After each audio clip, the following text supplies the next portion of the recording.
K드라마에 아이돌이 출연하는 것은 이제 낯선 풍경이 아니다. 하지만 최근의 변화는 차원이 다르다. 아이돌 배우가 등장하는 것이 아니라 아이돌의 삶, 그 자체를 다루는 드라마들이 쏟아지고 있는 것이다.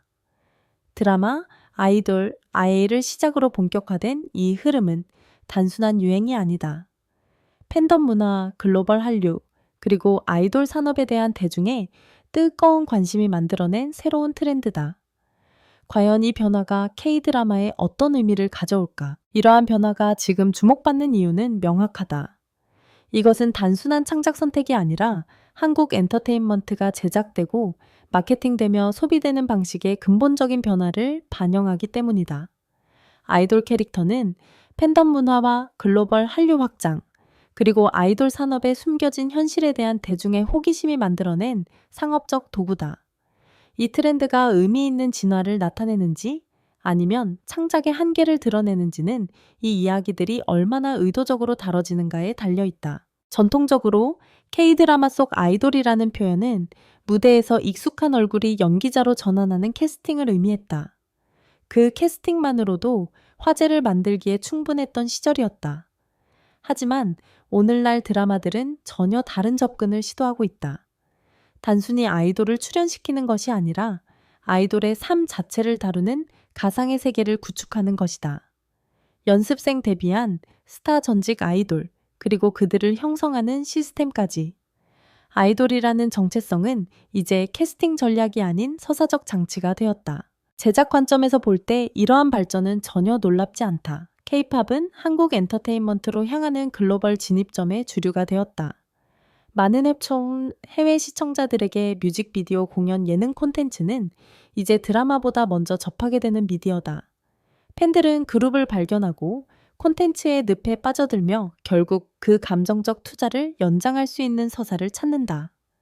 아이돌 중심 드라마는 이러한 궤적을 정확히 활용하여 팬들이 이미 사랑하는 세계와 인접한 이야기를 제공한다.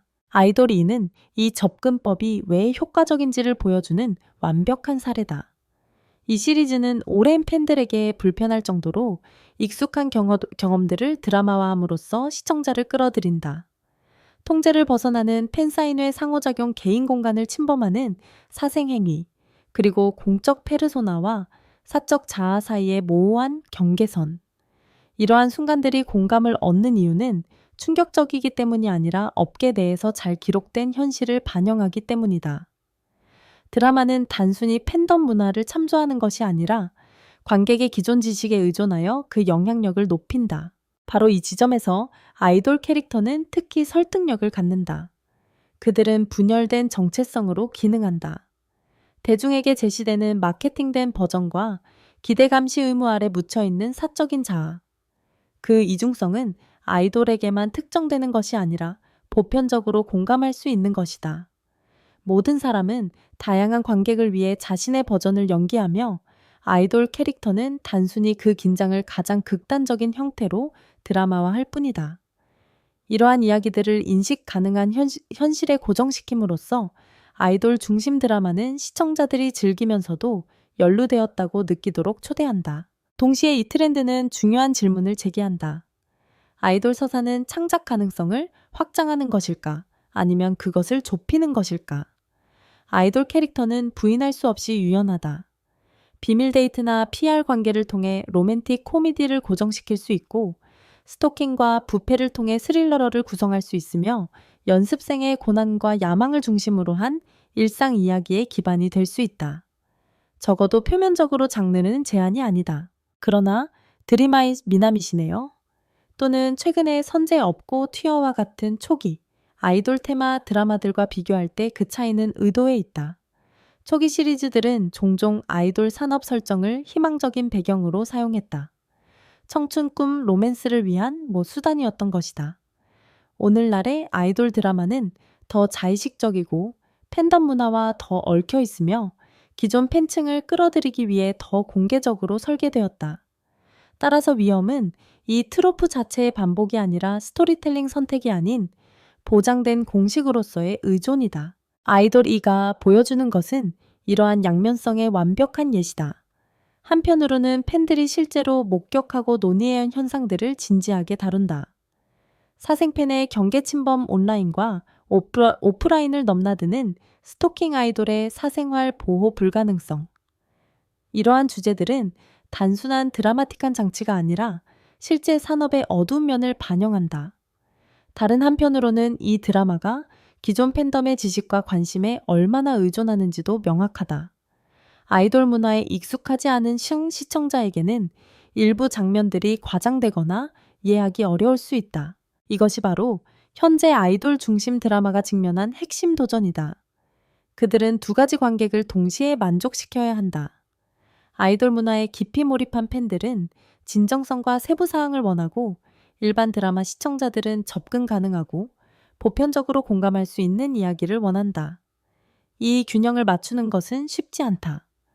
너무 팬덤 중심적이면 틈새 콘텐츠가 되고, 너무 일반적이면 예어체인처럼 아이돌 설정에 독특한 긴장감을 잃게 된다. 드림아이가 2011년에 방영되었을 때 그것은 아이돌 지망생들의 꿈과 성장을 다룬 청춘 드라마였다. 설정은 아이돌 산업이었지만 핵심 주제는 보편적이었다. 젊음, 우정, 열정, 실패와 성공. 그것은 아이돌 팬이 아니더라도 즐길 수 있는 드라마였다. 미나미시네요 역시 마찬가지였다.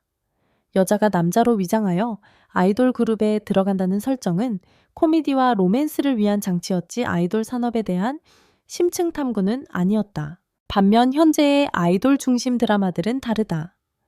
그들은 아이돌 산업 자체를 주제로 삼는다. 산업의 구조 권력 역학팬과 아이돌의 관계, 아이돌의 정신적 부담. 이러한 요소들은 더 이상 배경이 아니라 이야기의 핵심이다. 이것은 더 성숙하고 현실적인 접근이지만 동시에 더 좁은 타겟을 의미할 수도 있다. 그렇다면 이 트렌드는 어디로 향할 것인가? 아이돌 캐릭터가 K-드라마에서 일시적인 유행에 그칠 것인가? 아니면 지속 가능한 서브 장르로 자리 잡을 것인가? 답은 아마도 두 가지 요소에 달려 있을 것이다. 첫째, 제작자들이 얼마나 다양한 방식으로 이 소재를 탐구할 수 있는가? 둘째, 관객들이 얼마나 오랫동안 이러한 이야기에 관심을 유지하는가? 긍정적인 신호들도 있다. 아이돌 캐릭터를 중심으로 한 드라마들은 장르적으로 다양해질 수 있는 잠재력을 보여주고 있다. 로맨스뿐만 아니라 스릴러, 미스터리, 심지어 사회 비평까지 가능하다. 아이돌 아이가 스토킹과 사생팬 문화를 다루는 것처럼 아이돌 설정은 현대 한국 사회의 여러 문제를 탐구하는 렌즈가 될 수 있다. 유명인의 사생활 침해, 온라인 괴롭힘, 소셜 미디어의 어두운 면, 엔터테인먼트 산업의 착취적 구조 등, 또한 아이돌 캐릭터는 정체성과 진정성에 대한 철학적 질문을 제기한다. 공적 페르소나와 사적 자아 사이의 간극, 지속적인 감시해서 살아가는 것에 심리적 비용 타인의 기대와 자신의 욕구 사이의 갈등. 이러한 주제들은 아이돌에게만 해당되는 것이 아니라 소셜미디어 시대를 살아가는 모든 사람에게 관련이 있다.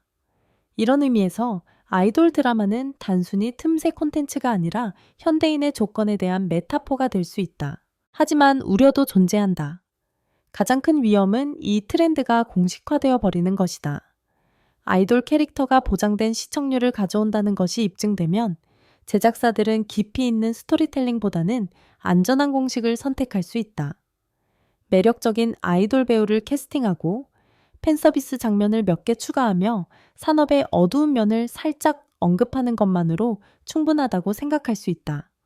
그렇게 되면 아이돌 드라마는 진정한 서사적 깊이가 없는 마케팅 도구로 전락할 위험이 있다. 또 다른 우려는 재현의 한계다. 아이돌의 삶을 드라마화하는 것은 필연적으로 단순화와 극화를 수반한다. 실제 아이돌들의 경험은 훨씬 더 복잡하고 다양하다. 드라마가 특정한 내러티브만을 반복적으로 제시하면 그것은 아이돌에 대한 스테레오타입을 강화할 수 있다. 희생자로서의 아이돌 또는 반대로 특권을 누리는 스타로서의 아이돌. 현실은 그 사이 어딘가에 있지만 드라마는 종종 극단을 선호한다. 그럼에도 불구하고 아이돌 중심 드라마가 여기 머물 가능성이 높다는 것은 부정할 수 없다. 그들의 부상은 팬덤이 참여를 주도하고 글로벌 가시성이 가장 중요한 미디어 환경의 현실을 반영한다. 사려 깊게 실행될 때 이러한 이야기들은 정체성 노동 퍼포먼스에 대한 미묘한 튠 논평을 제공할 수 있다. 부주의하게 다뤄질 때 그들은 서사적 깊이로 포장된 공허한 팬서비스가 될 위험이 있다. K드라마와 K-팝의 수렴은 더 이상 만약의 문제가 아니라 어떻게의 문제다. 아이돌 캐릭터는 그 수렴을 정의하는 상징이 되고 있다. 그들이 창의적 진화를 나타내는지 아니면 상업적 천장을 나타내는지는 작가와 제작자들이 스포트라이트의 매력을 넘어 얼마나 대담하게 밀고 나가기를 선택하는가에 달려 있을 것이다. 현재 방영 중인 드라마들을 보면 이 트렌드는 이제 막 시작 단계에 있는 것처럼 보인다. 아이돌 I 이후에도 더 많은 아이돌 중심 드라마들이 기획되고 있다는 소식이 들려온다. 일부는 로맨스에 초점을 맞출 것이고, 일부는 산업의 어두운 면을 탐구할 것이며, 일부는 아이돌의 성장 이야기를 다룰 것이다. 다양성은 있지만 공통점은 명확하다. 아이돌이라는 정체성이 더 이상 부수적인 요소가 아니라 이야기의 중심이라는 것이다. 이것이 K-드라마의 미래를 위해 의미하는 바는 무엇인가? 아마도 장르의 확장일 것이다. 아이돌 드라마가 하나의 카테고리로 확립되면 그 안에서도 다양한 하위 장르가 발전할 수 있다. 아이돌 로맨스, 아이돌 스릴러, 아이돌 성장 드라마. 각각은 고유한 관습과 기대를 가질 것이다. 이것은 시청자들에게 더 많은 선택권을 제공하지만 동시에 창작자들에게는 차별화의 압박을 증가시킨다. 또한 이것은 K-드라마와 K-팝 산업 간의 협업을 심화시킬 것이다. 드라마 제작사는 기획사와 더 긴밀하게 협력하여 진정성 있는 아이돌 세계를 재현할 것이다. 실제 아이돌들은 자문 역할을 하거나 직접 출연할 수 있다. 드라마의 OST는 더욱 전략적으로 기획되어 음악 차트와 드라마 시청률을 동시에 공략할 것이다. 이러한 시너지는 상업적으로 강력하지만 예술적 독립성에 대한 우려도 제기한다. 결국 아이돌 캐릭터가 K-드라마에 가져온 변화는 단순한 트렌드 이상이다. 그것은 한국 엔터테인먼트 산업의 구조적 변화를 반영하며 글로벌 한류의 다음 단계를 암시한다. K-팝을 통해 한국 문화에 입문한 전 세계 팬들은 이제 그 문화의 다른 측면들도 탐구하고 있다. 드라마는 그 여정의 자연스러운 다음 단계이며 아이돌 중심 드라마는 두 세계 사이의 완벽한 가교 역할을 한다. 그러나 이 모든 것이 성공하기 위해서는 한 가지가 필수적이다. 진정성. 아이돌 드라마는 팬서비스를 넘어서야 한다. 그들은 실제 이야기를 해야 하며 실제 인간 경험을 탐구해야 한다. 아이돌이라는 설정은 시작점일 뿐이지 끝이 아니다. 가장 성공적인 아이돌 드라마는 아이돌 팬이 아닌 사람들도 공감하고 즐길 수 있는 드라마가 될 것이다. 왜냐하면 그들은 결국 아이돌에 관한 것이 아니라 인간에 관한 것이기 때문이다. 여러분은 이 새로운 트렌드에 대해 어떻게 생각하시나요? 아이돌 캐릭터가 K-드라마의 창의성을 확장한다고 보시나요? 아니면 제한한다고 보시나요? 어떤 아이돌 중심 드라마를 가장 기대하시나요? 댓글로 여러분의 생각을 공유해 주세요. 이 영상이 유익했다면 좋아요와 구독을 눌러주시고 알림 설정도 켜주세요. 다음 영상에서 더 흥미로운 K-드라마 소식으로 찾아뵙겠습니다.